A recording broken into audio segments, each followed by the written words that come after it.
For 200 years, the medieval world was locked in a struggle unlike anything seen before. A clash of civilizations, faiths, kings, empires, and ordinary people caught in the tides of history. These were the Crusades, launching armies from Europe to the Middle East, shaking the foundations of Christianity, Islam, and Judaism. A war for Jerusalem, a war for faith, a war for power. This is the full, unfiltered history of the Crusades. A journey through 8 major crusades, legendary leaders, devastating battles, and the events that shaped the modern world. Section 1: The World Before the Crusades.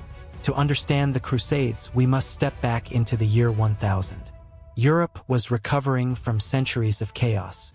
Viking invasions, internal wars, famine, plagues, and the collapse of the old Roman order. Society was built on feudalism. Most people were peasants. Knights were brutal, trained for war, and often fought each other. The church offered hope, structure, and identity. The Pope held immense spiritual authority. Meanwhile, the Islamic world was vastly more advanced. From Spain to India, science, medicine, philosophy, and architecture flourished. Baghdad was a center of global knowledge. Cairo and Damascus were thriving cities. Jerusalem, sacred to all Abrahamic faiths, was under Muslim rule, and for centuries, Christians and Jews were generally allowed to visit peacefully. But things began to change. The Seljuk Turks rose to power, conquering territories and challenging the old order. When they defeated the Byzantine Empire at the Battle of Manzikert in 1071, alarm bells rang across Europe. Soon, Christian pilgrims reported attacks and restrictions when journeying to Jerusalem. Europe felt threatened, and in that fear, the Crusades were born. Section 2: Pope Urban II and the Call to Arms. In 1095, Byzantine Emperor Alexios I sent an urgent plea to the Pope. "Help us! The Turks are conquering our lands." Pope Urban II saw an opportunity to reunite the Eastern and Western churches, to stop European knights from killing each other, to channel violence toward a common enemy, and to expand papal power. At the Council of Clermont, he delivered a fiery sermon. Pope Urban, voice actor: "Jerusalem cries out, take up your cross. God wills it." The crowd erupted. Tens of thousands of people, knights, peasants, monks, women, and children, began preparing for a journey halfway across the world. The Crusades had officially begun. Section 3: The People's Crusade. Before the knights even mobilized, a charismatic preacher named Peter the Hermit inspired a massive crowd of ordinary Europeans. These people were untrained, unarmed, and unprepared, yet they believed God would protect them. They marched toward the Holy Land, committing massacres of Jewish communities along the way. When they reached Anatolia, the Seljuk Turks annihilated them. This disaster only fueled the determination of the real Crusader armies. Section 4: The First Crusade, 1096 to 1099. The main Crusader armies, about 30,000 strong, were led by nobles: Godfrey of Bouillon, Bohemond of Taranto, Raymond of Toulouse, Robert of Flanders. They clashed with Byzantine Emperor Alexios, who didn't trust their intentions but allowed them to pass. Siege of Nicaea. The Crusaders captured the city with Byzantine help. Tensions grew as both sides wanted control. March through Anatolia. Starvation, heat, ambushes. Thousands died. Siege of Antioch, 1097 to 1098. One of the most brutal sieges in medieval history, lasting 8 months. Inside the walls, people starved. Outside the walls, Crusaders starved too. Cannibalism was reported. When the Crusaders finally captured the city, they themselves were besieged by a Muslim army. They claimed to find a holy relic, the lance that pierced Christ, boosting their morale. Antioch became their first major victory. Siege of Jerusalem, 1099. The Crusaders arrived exhausted. They built siege towers from local wood. On July 15, 1099, they breached the walls. The massacre that followed was catastrophic. Eyewitnesses described the streets, flowing with blood. Jerusalem had been conquered. The First Crusade ended in a shocking victory. 4 Crusader states were established: Kingdom of Jerusalem, County of Edessa, Principality of Antioch, County of Tripoli.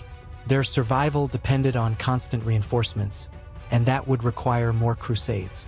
Section 5. The Second Crusade, 1147 to 1149. Edessa fell to Muslim forces in 1144, the first Crusader state to collapse. Europe panicked again. Kings Ludwig VII of France and Conrad III of Germany led the Second Crusade. It was disorganized from the start.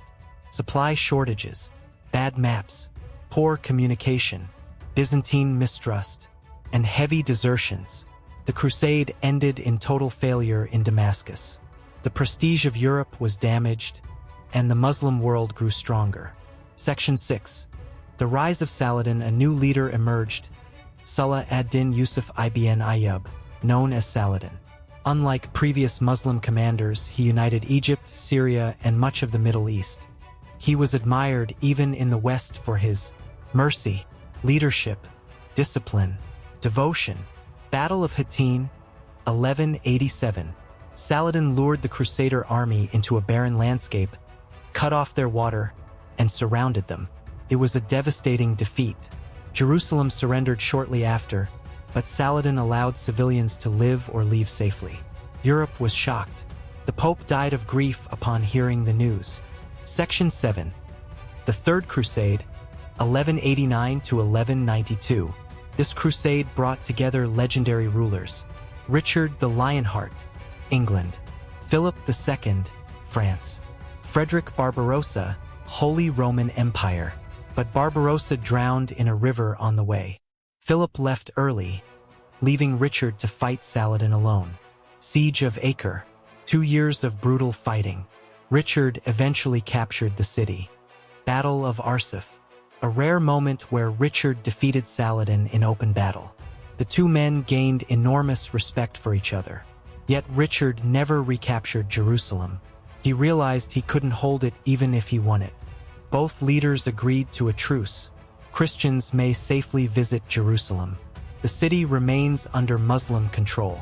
It was a diplomatic masterpiece. The Third Crusade ended, but the Holy Land remained contested. Section 8. The Fourth Crusade, 1202 to 1204. This crusade was supposed to attack Egypt. But when the Crusaders ran out of money, Venice offered a deal. Capture the Christian city of Zara for us. Then, internal Byzantine politics dragged Crusaders into a civil war. What followed shocked the world. The sack of Constantinople. Crusaders looted churches, libraries, relics, homes.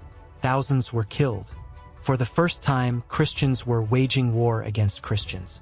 The Crusades lost their moral foundation. Section 9. The later Crusades, 1217 to 1291. Several more crusades followed. Fifth Crusade, 1217 to 1221. Target: Egypt. Outcome: catastrophic defeat due to floods and poor strategy. Sixth Crusade, 1228 to 1229. Leader: Emperor Frederick II. A crusade without fighting. He negotiated Jerusalem's return through diplomacy. Muslims were shocked. Christians were divided. Seventh and Eighth Crusades, led by King Louis IX of France, later known as St. Louis. He was captured in Egypt and ransomed. His final crusade ended with his death in Tunisia. Fall of Acre, 1291. The last major Crusader city fell to the Mamluks. European survivors fled by sea. The Crusader era was over. Section 10. The legacy of the Crusades. The Crusades reshaped the world in ways still felt today. 1. Cultural exchange. Europe gained mathematics, medicine, astronomy, architecture, literature, trade goods. 2. Political change. Kings gained power. Feudal lords weakened. The church reached its greatest influence, then slowly declined. 3. Economic growth. Italian cities like Venice and Genoa became global trade powers. 4. Lasting tension. The Crusades deepened mistrust between religions. Their memory still influences modern conflicts. Conclusion. The Crusades were not a single war. but a chain of burning passions: faith, fear, glory, ambition, and survival. They brought out extraordinary bravery and unimaginable cruelty. They united continents and shattered civilizations. They shaped dynasties, borders, and beliefs. 200 years of war for a city just 1 mile across, but sacred to billions. The Crusades remind us of the power of belief and the cost when belief turns into conflict. Thank you for watching this full documentary. Like, comment, and subscribe for more history brought to life.